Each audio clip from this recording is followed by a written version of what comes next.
आंखों के सपने और दिल के अरमानों को पूरा करने के लिए साहस की जरूरत होती है और कभी कभी चमत्कार की भी।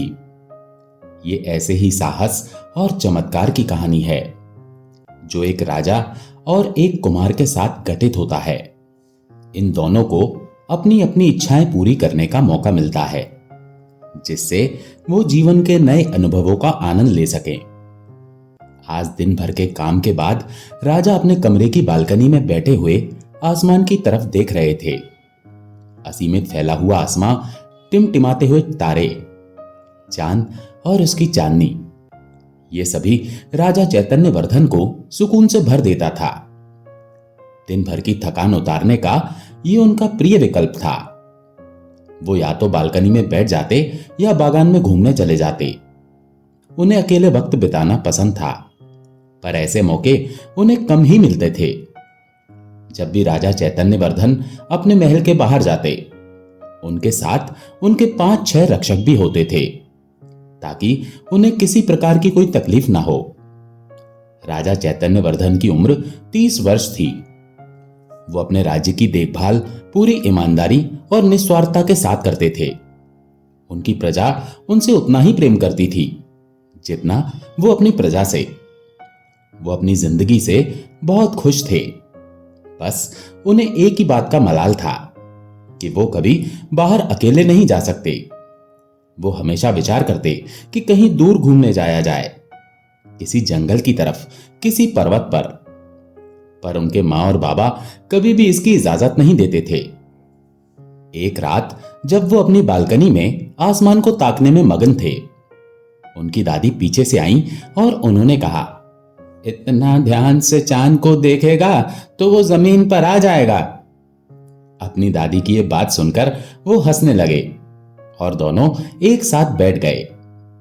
कुछ देर बात करने के बाद दोनों का ध्यान आसमान में उड़ते हुए कुछ पंछियों पर गया। वो दोनों बिना कुछ बोले उन्हें देखते रहे जब तक वो आंखों से ओझल न हो गए। दादी ने चैतन्यवर्धन को देखा। वो भी आसमान में देख रहे थे। दादी ने उनसे कहा, चैतन्य, क्या सोच रहे हो? चैतन्यवर्धन ने कहा, कुछ नहीं, बस यही कि अगर मैं भी इन पंछियों की तरह होता तो जहां चाहे जा सकता था। दादी ने कहा, तो चले जाओ, तुम्हें कौन रोकता है? चैतन्यवर्धन ने कहा, कोई भी नहीं चाहता कि मैं अकेला जाऊं। दादी ने कुछ देर सोचा और फिर कहा, तो बिना बोले चले जाओ। चैतन्यवर्धन ने कहा, बिना बोले? दादी ने उसे समझाते हुए कहा, हाँ और क्या, कुछ दिन घूमकर वापस आ जाना। चैतन्यवर्धन को उनकी ये बात बहुत भाई।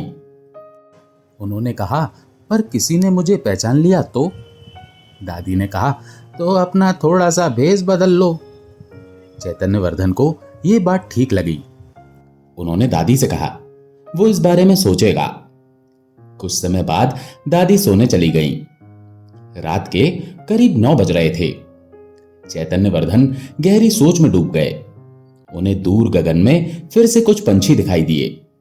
उन्होंने मनी मन सोचा, क्यों ना बस आज रात के लिए मैं बाहर जाऊं, बिना किसी को बताए सुबह से पहले वापस आ जाऊंगा।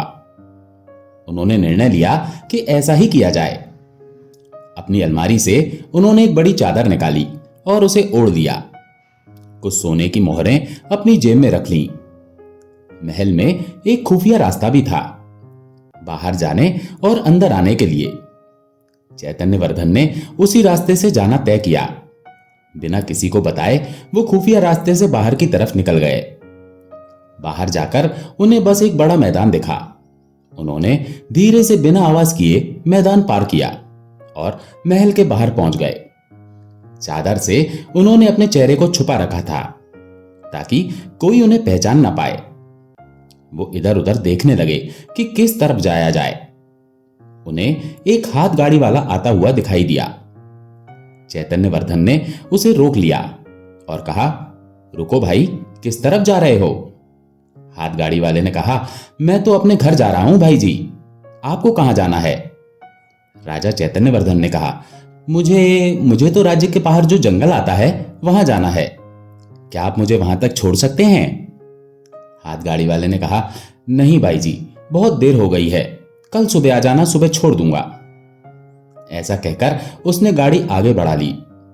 राजा ने उसे रोका और अपनी जेब में से सोने की मोहरें निकालकर उसे देने लगे। रुको, देखो मैं तुम्हें सोने की मोहरें दूंगा, अगर तुम मुझे वहां तक ले चलो तो। गाड़ी वाला मान गया। यह उसके लिए एक अच्छा अवसर था। उसने राजा को अपनी गाड़ी में बिठा लिया और गाड़ी चलाने लगा।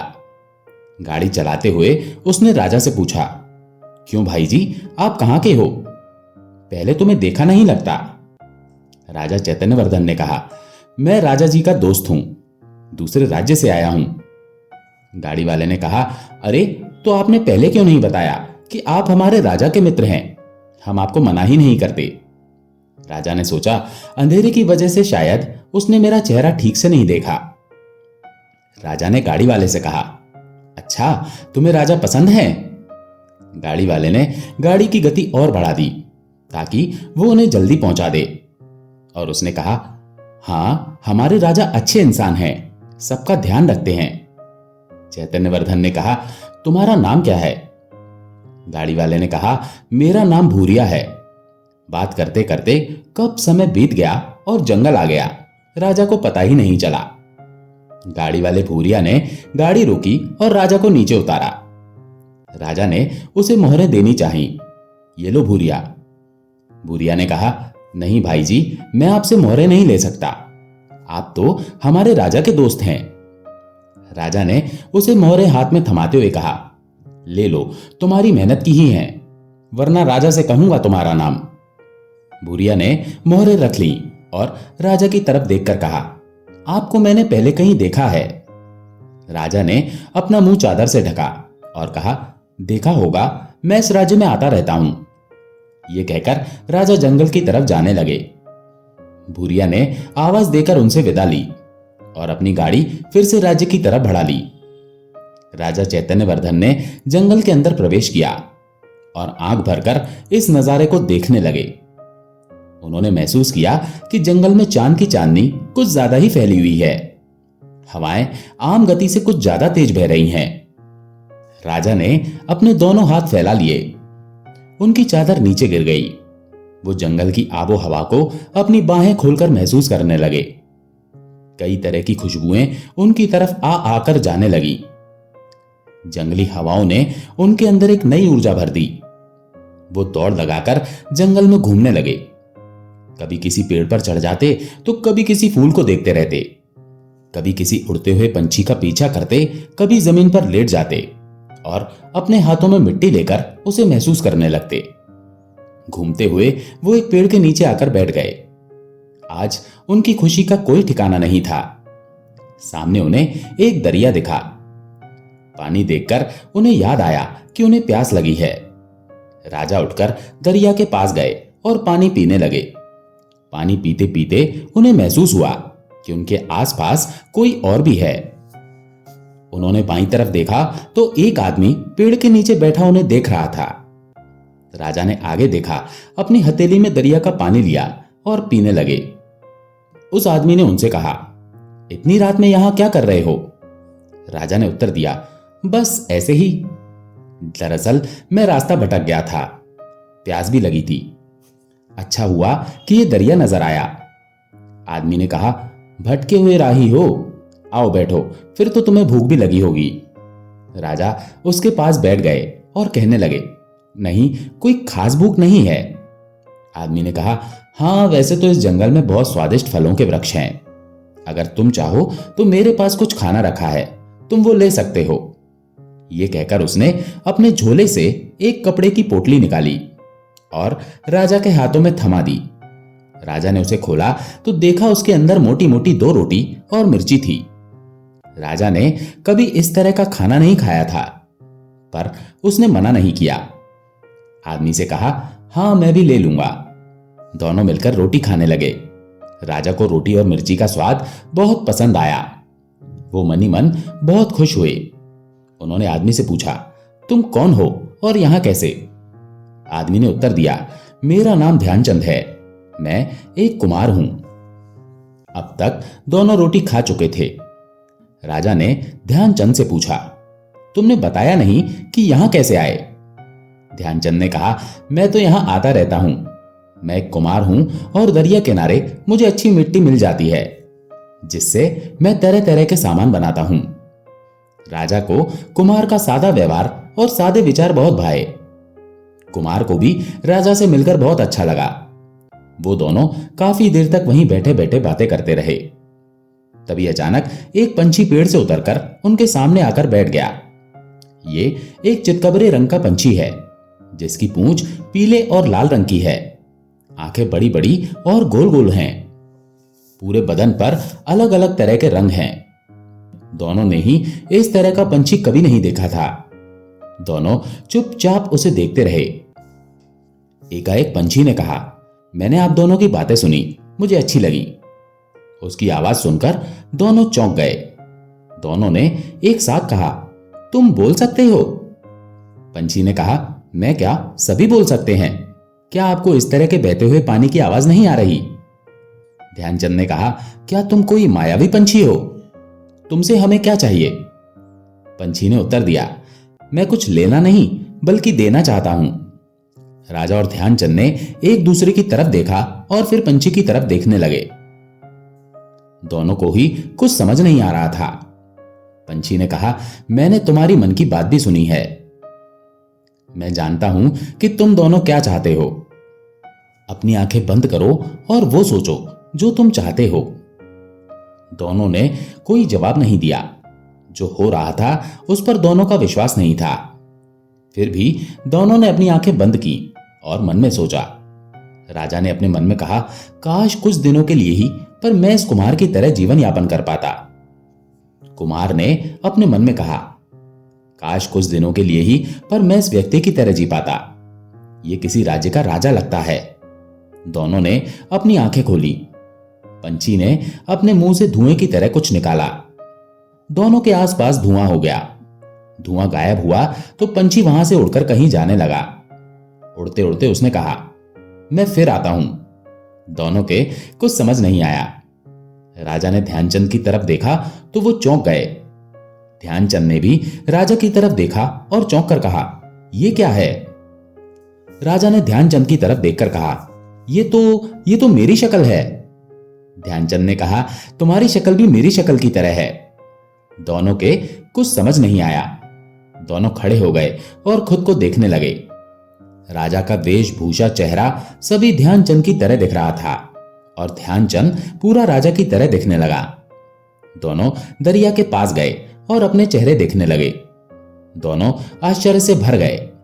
वाकई दोनों की शक्लें आपस में बदल गई थी। कुछ देर दोनों बिना बोले रहे। एकाएक राजा धीरे से हंसने लगा और कहा, तुमने मन में क्या कहा था कि राजा बनना है? ध्यानचंद ने कहा, नहीं, मैंने सोचा कुछ दिन तुम्हारी तरह हो जाऊं तो। एक क्षण रुको, मतलब तुम राजा हो? राजा ने हंसते हुए कहा, हां, वो भी इसी राज्य का, और अब मैं एक कुमार हूं। दोनों अपनी नादानी पर हंसने लगे। दोनों ने तय किया कि कुछ दिन इसी तरह जिया जाए। कुम्हार ने राजा चैतन्य वर्धन को अपने घर छोड़ा और राजा ने उसे महल जाने को कहा।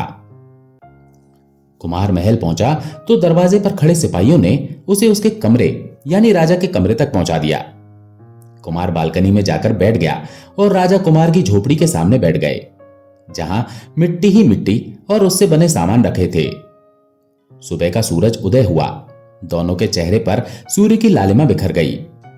दोनों ने अपनी आंखें मूंदकर अनुभव किया कि इस लालिमा में तो कोई अंतर नहीं है। ये हवाएं भी वही हैं, मिट्टी की खुशबू भी वही है। महल में राजा की मां आई और कुमार को देखकर कहा, सिपाहियों से पता चला कि कल रात तुम बाहर गए थे। ध्यानचंद ने कहा, हां, बस यूं ही टहलने गया था। मां ने कहा, चलो तो कोई बात नहीं, तैयार होकर आ जाओ, सभी तुम्हारा इंतजार कर रहे हैं। इधर राजा मिट्टी से बर्तन बनाने का प्रयास कर रहे थे, पर उनसे कुछ नहीं बन रहा। बाहर से कुमार की बहन आई और उन्हें देखकर कहा, अरे ओ ध्यानी, ये क्या कर रहा है? सब बिगाड़ रहा है। मैं 2 दिन बाहर क्या गई, मिट्टी को आकार देना भूल गया। राजा ने कहा, हाँ, मैं भूल गया, क्या आप मुझे सिखाओगी? बहन ने कहा, हैं, ऐसे कैसे भूल गया? चल कोई नहीं, हट मैं बताती हूं।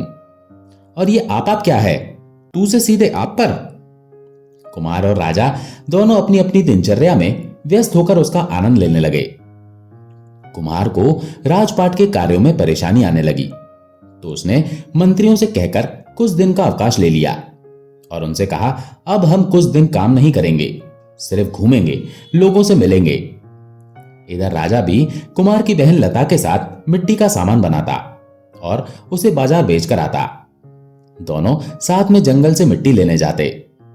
लता को मनी मन ये लगने लगा कि ये उसका भाई ध्यानी नहीं है। उसने राजा से ये पूछा, उसे सब सच बता दिया। कुमार ध्यानचंद महल का आनंद ले रहा है। वो लोगों से मिलता और उनकी मदद करता। क्योंकि ध्यानचंद पहले से राज्य के लोगों को जानता था, उसे पता था किस व्यक्ति को किस चीज की आवश्यकता है। वो अपने सिपाहियों के साथ सीधा लोगों के पास जाता और उनकी मदद करता। इस वजह से राजा के नाम की ख्याति और भी बढ़ गई। दोनों के लिए यह जीवन किसी वरदान की तरह साबित हुआ। कुछ दिन बाद दोनों जंगल में मिले। उनके साथ लता भी आई। सभी दरिया के पास उसी पेड़ के नीचे बैठ गए। उन्हें नहीं पता था पंछी वापस कब आएगा। ऐसा उन्हें 4 बार करना पड़ा। वो आते पर पंछी नहीं आता, पर इस बार वो उन्हें मिल गया और पंछी पेड़ से उतरकर उनके पास बैठ गया। उसने कहा, उम्मीद है आप लोगों ने इन दिनों का भरपूर लाभ लिया होगा। कोई कुछ कह पाता इससे पहले ही पंछी ने पहले की तरह अपने मुंह से धुआं निकाला और तीनों ने आंखें मूंद ली। कुछ क्षण पश्चात सभी ने आंखें खोली और पाया कि सब कुछ पहले की तरह हो गया था। राजा चैतन्यवर्धन फिर से चैतन्यवर्धन हो गया और कुमार ध्यानचंद फिर से ध्यानचंद। लता ये देखकर विस्मित हो गई।